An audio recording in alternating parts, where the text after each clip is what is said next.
Thank to you. the inning. With that, I'd like to invite Heather.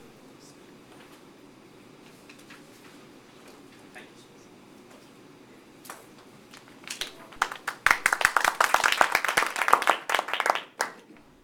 Good afternoon, fellow Toastmasters.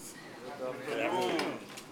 I have some handouts. I only have 10, so you might have to do some sharesies. But I'll kind of throw them in the middle and pass them down or whatever works. So today I'm going to speak about bee society. Red light is still on. I'll let you turn the red light off. I don't have the little It's time going to machine. freak me out.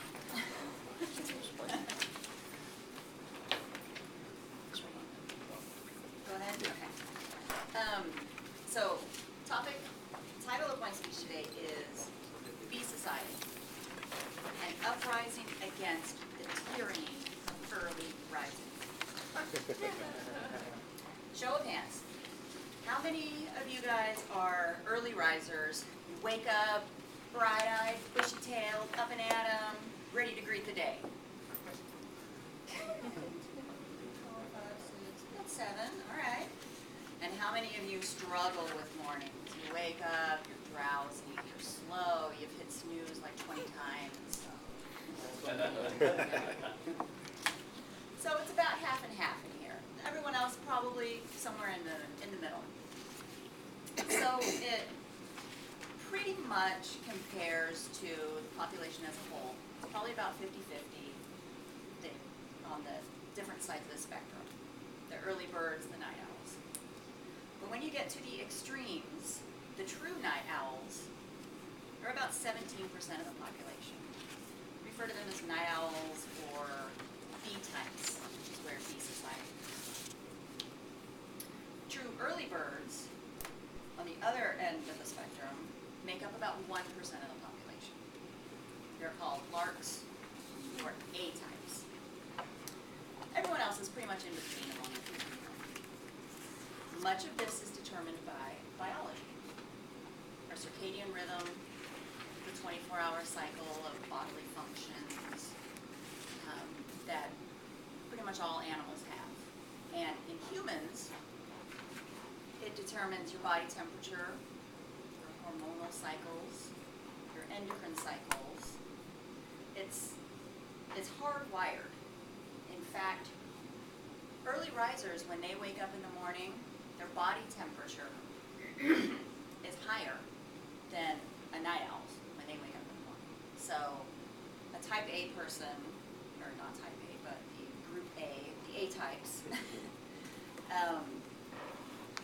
can go to bed at the same time as a B-type, and then they both wake up at the same early morning time, and they just experience the morning completely differently.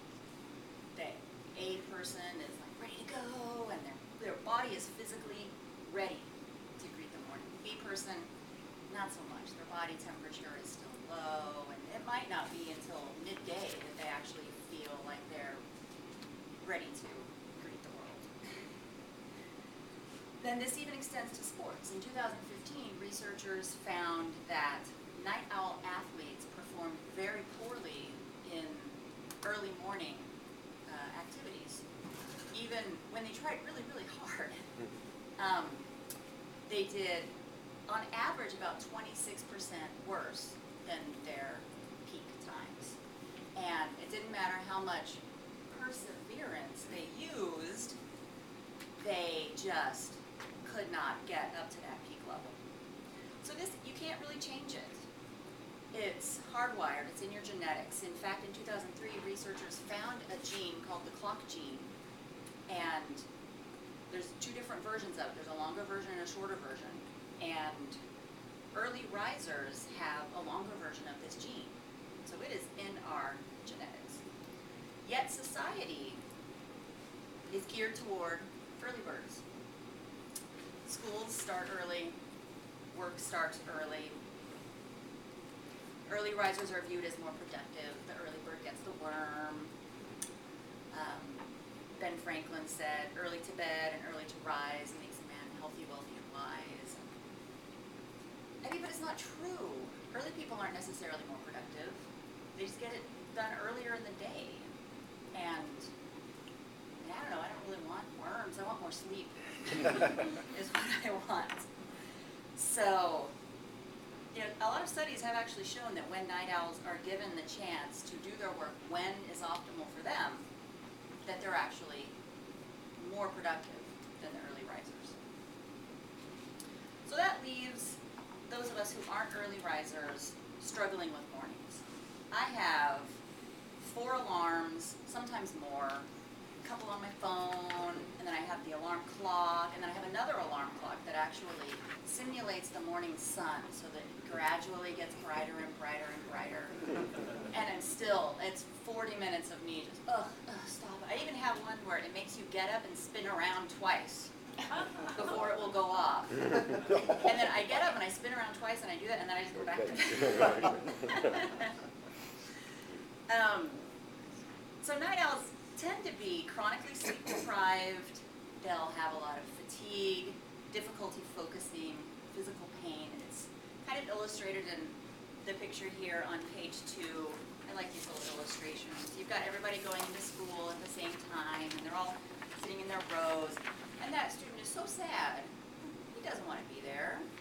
And then you flip it over, and this is a scenario where they're letting them come and go and letting them do what they need to do, and they're still getting work done. There's one on the laptop, and the other one's, I don't know, I'm sure he's working hard, talking on the phone. And they're happy. They're doing great. And there's a group in Denmark called the Bee Society, which is what you have here in the pamphlet. Just a little bit of information to take with you. And they advocate for more flexibility for work start and end times, more flexibility for school start and end times. You just let people choose.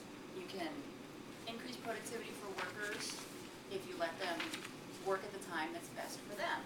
And there have actually been studies that have shown that when students get to choose when they take the test and they choose the afternoon, their test scores are better.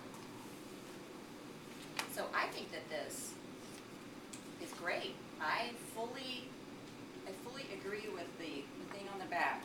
Flexible schools and workplaces equal better health. And again, sad person to happy person.